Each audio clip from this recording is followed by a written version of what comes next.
नदियों की पूजा क्यों की जाती है? पुराने जमाने की बात है। एक गांव में एक बूढ़ा दंपति रहा करता था। जब वे काफी बूढ़े हो गए तो बूढ़ी औरत ने अपने पति से कहा, जब हम इस दुनिया से चले जाएंगे तो हमारे बच्चों को भोजन कैसे मिलेगा? इनके गुजारे के लिए हमें कुछ न कुछ व्यवस्था करनी चाहिए। अपनी पत्नी की बात सुनकर बूढ़ा व्यक्ति लंबी यात्रा तय करके महान देवता कुबेर के पास गया। जब लौटा तो साथ में कुबेर के दिए हुए धान, दाल, सरसों और लौकी के बीज ले आया।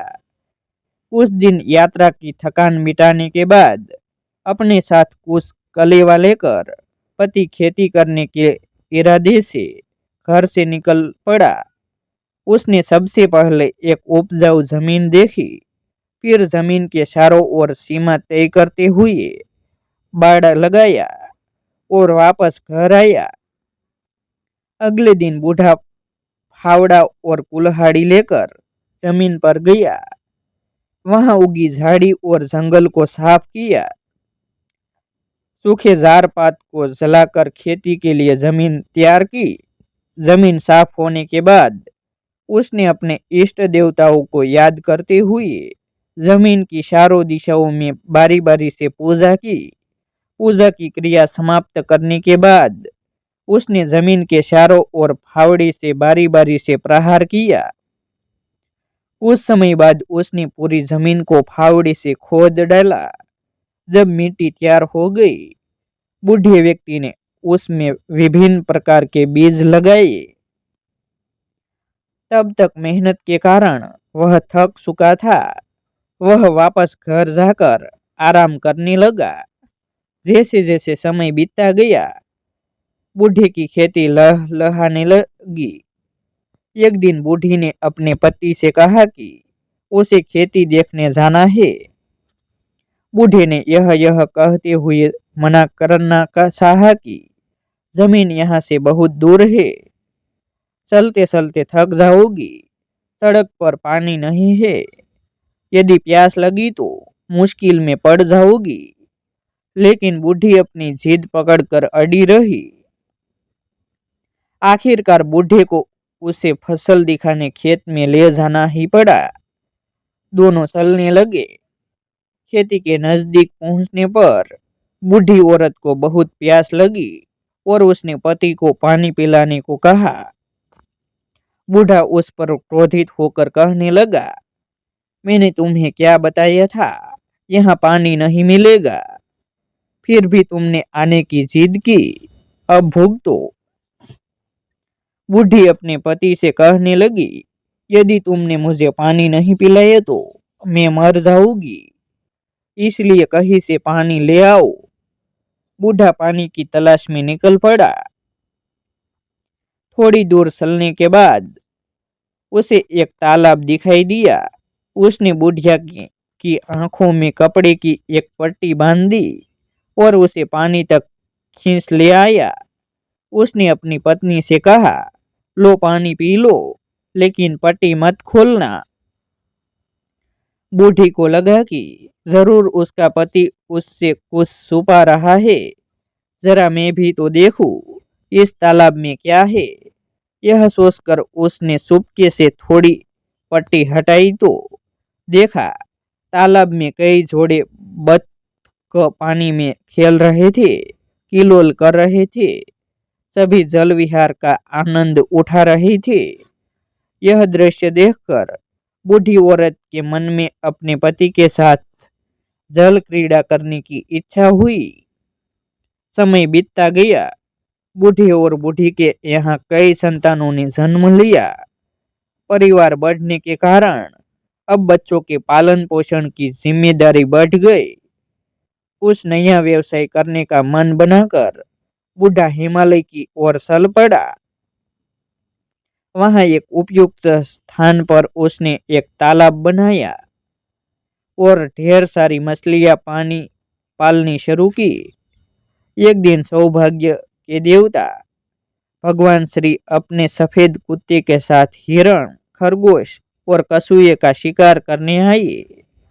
जब देवता तालाब के किनारे पर आए तो उन्हें जोर की प्यास महसूस हुई। जैसे ही उन्होंने पानी पीना चाहा, मछलियां उनसे प्रार्थना करने लगी, आपको पानी के बदले हमें एक वरदान देना होगा।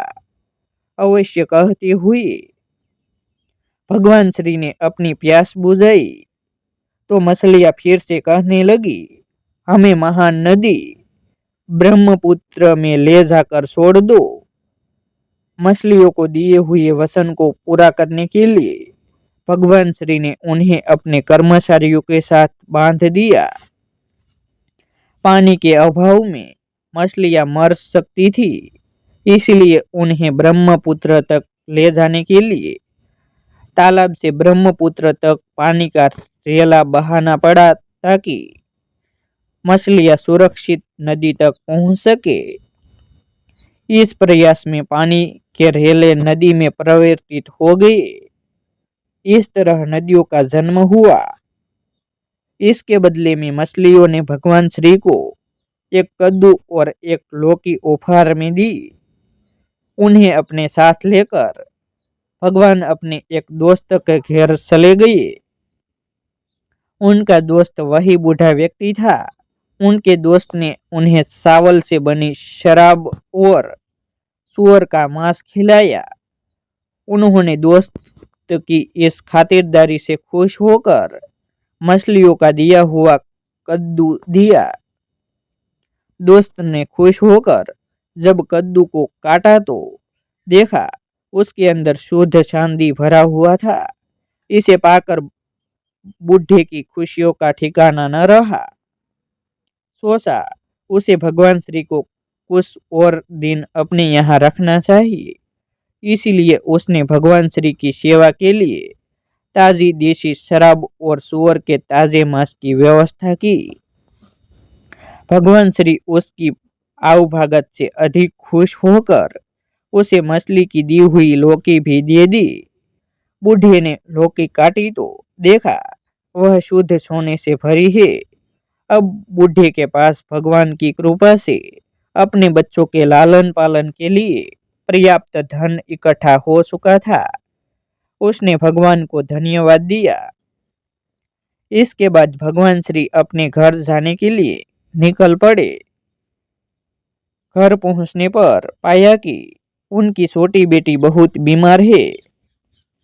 ऐसा इसलिए हुआ था कि उन्होंने मछली के दिए हुए उपहार को दूसरों को दे दिया था। मछलियां उन्हें सबक सिखाना चाहती थी, पर छोटी बच्ची की हालत देखकर उस पर तरस आ गया और चिकित्सक को वेश में भगवान श्री के घर आई। मछली ने उपाय बताते हुए कहा, यदि आप नदी तट पर पूजा करेंगे और बलि देंगे तो आपकी बेटी ठीक हो जाएगी। भगवान श्री ने मछली रूपी चिकित्सक की बातों का अनुसरण करते हुए नदी की पूजा की और बलि दी। इसके बाद उनकी बेटी ठीक हो गई। उस दिन से कछारी लोग अपनी और परिवार की सलामती के लिए नदियों की पूजा करने लगे। यह परंपरा आज भी कछारी समाज में विद्यमान है।